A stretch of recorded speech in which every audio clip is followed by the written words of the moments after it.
Assalamualaikum warahmatullahi wabarakatuh. Eh, Perkenalkan nama saya Muhammad Faril Labangah.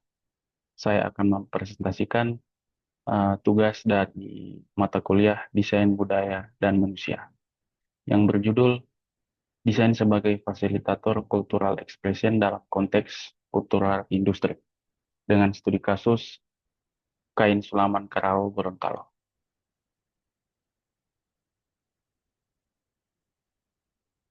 Bagaimana warisan bisa bertahan? Di satu sisi, kita punya warisan budaya yang begitu berharga, hasil dari kesabaran, ketekunan, dan keterampilan yang diwariskan dari generasi ke generasi, yaitu kain karao. Tapi di sisi lain, hidup di zaman serba cepat, di mana pakaian bisa dibuat dalam waktu singkat dan dijual dengan harga murah.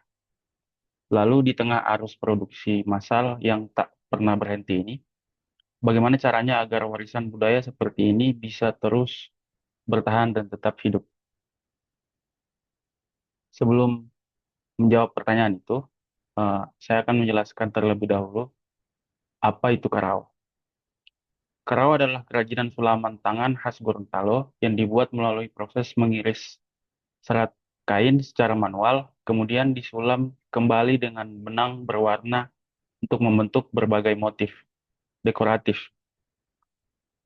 Tahap akhir dilakukan dengan mengikat setiap serat yang telah disulam sebagai proses finishing.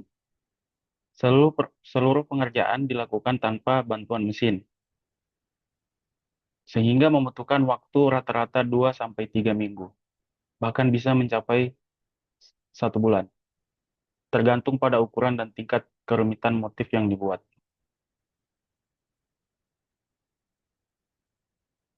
Eh, Kemudian yaitu saya menemukan tantangan kerau di pasar modern, yaitu dua tantangan. Yang pertama yaitu relevansi. Meskipun terlihat indah, persepsi masyarakat terhadap kain tradisional kerau masih terkesan sangat dalam tanda kutip sangat kuno dan hanya diperuntukkan untuk acara resmi dan upacara adat saja. Akibatnya sulit menarik minat pasar yang luas, khususnya pasar kalangan muda. Kemudian tantangan yang kedua yaitu nilai. Dengan proses yang luar biasa rumit yang membuat harganya menjadi premium, produk Karao harus bersaing dengan produk fast fashion yang harganya bisa 10 kali lipat lebih murah. Ini menciptakan nilai yang besar. Ini menciptakan persepsi nilai yang besar di benak konsumen. Mengapa harus membayar untuk ini jika bisa mendapatkan baju atau pakaian lain dengan harga yang jauh lebih murah?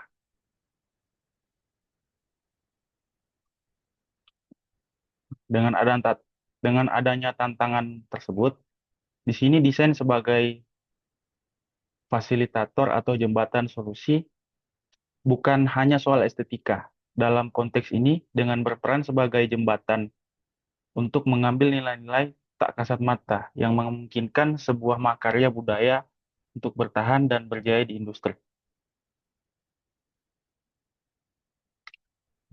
Ini adalah tampilan dari Karao pada umumnya. Desain produk Karao yang masih terkesan kuno dan monoton, dan biasanya dipakai di acara-acara resmi dan upacara adat saja.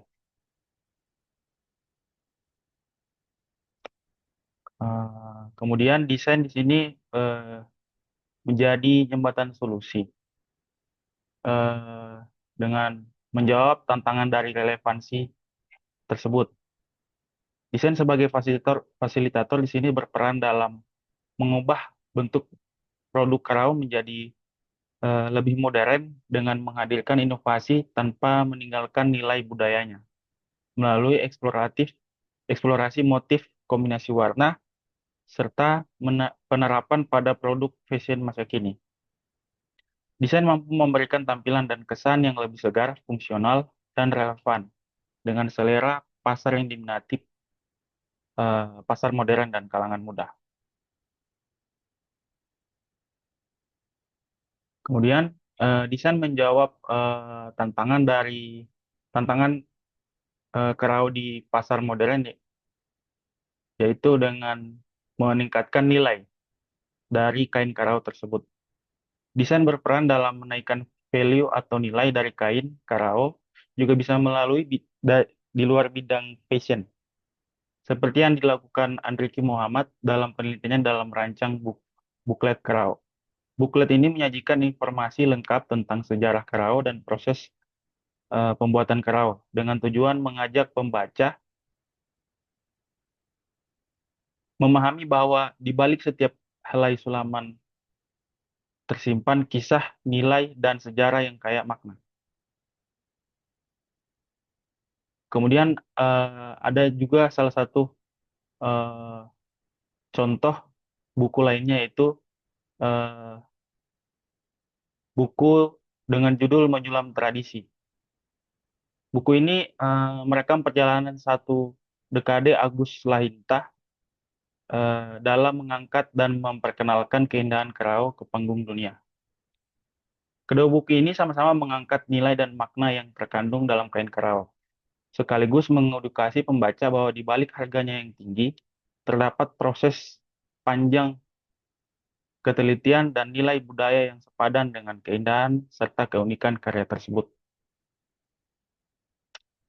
Selanjutnya yaitu dampak positif desain sebagai fasilitator.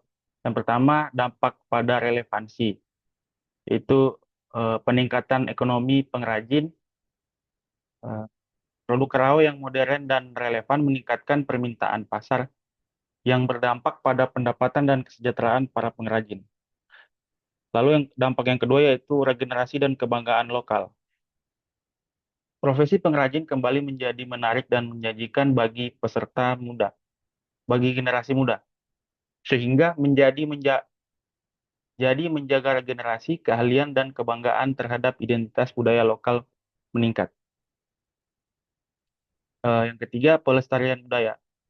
Kerau tidak lagi menjadi pakaian acara untuk acara resmi atau upacara adat saja, melainkan menjadi bagian dari gaya hidup sehari-hari. Kemudian dampak positif yang selanjutnya yaitu dampak pada nilai. Yang pertama, pergeseran persepsi konsumen. Cara pandang konsumen berubah dari menganggap produk dalam tanda kutip mahal menjadi bernilai dan pantas untuk dimiliki karena cerita dan proses di baliknya. Dan yang kedua yaitu mengangkat martabat pengrajin. Pengrajin tidak lagi dipandang sebagai pekerja biasa ketika karya mereka disajikan secara premium. Kemudian yang terakhir yaitu menciptakan pasar khusus. Karao membangun pasarnya sendiri yang diisi oleh konsumen yang sadar akan kualitas, keaslian, dan cerita di baliknya. Selanjutnya yaitu resiko desain sebagai fasilitator. Yang pertama pada relevansi, yaitu Karao bisa kehilangan jiwa. Dalam hal ini, upaya menciptakan relevansi, seorang desainer bisa saja terjebak dalam standarisasi pasar berlebih, seperti pemilihan motif dan warna sesuai tren. Jika terjadi, jiwa dan keunikan dari setiap karya bisa hilang. Dari yang tadinya produknya beragam menjadi produk yang generik.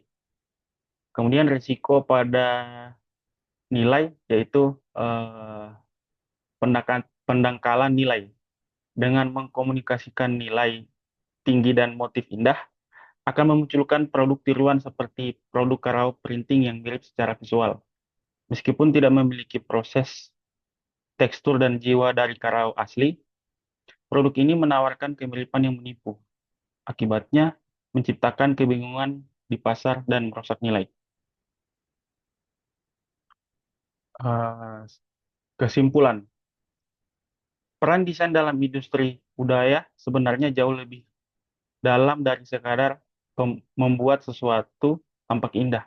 Seperti yang terlihat pada studi kasus ini, desain bukan hanya soal estetika, tetapi juga strategi sebuah alat yang kuat sekaligus tanggung jawab besar. Melalui desain, ekspresi budaya yang berharga dapat diangkat dan difasilitasi agar tidak sekedar bertahan, melainkan tumbuh secara adil dan berkelanjutan di tengah arus industri budaya modern. Desain menjadi jembatan antara warisan dan masa depan, mengubah nilai tradisi menjadi kekuatan ekonomi sekaligus sosial. Dengan pendekatan yang etis dan penuh kesadaran, desain membantu menjaga agar kisah dan keahlian para pengrajin tidak hilang dimakan waktu, tetapi terus hidup dan diteruskan ke generasi berikutnya dengan penuh nilai dan kebanggaan. Sekian dari saya. Mohon maaf jika ada salah kata. Terima kasih. Assalamualaikum warahmatullahi wabarakatuh.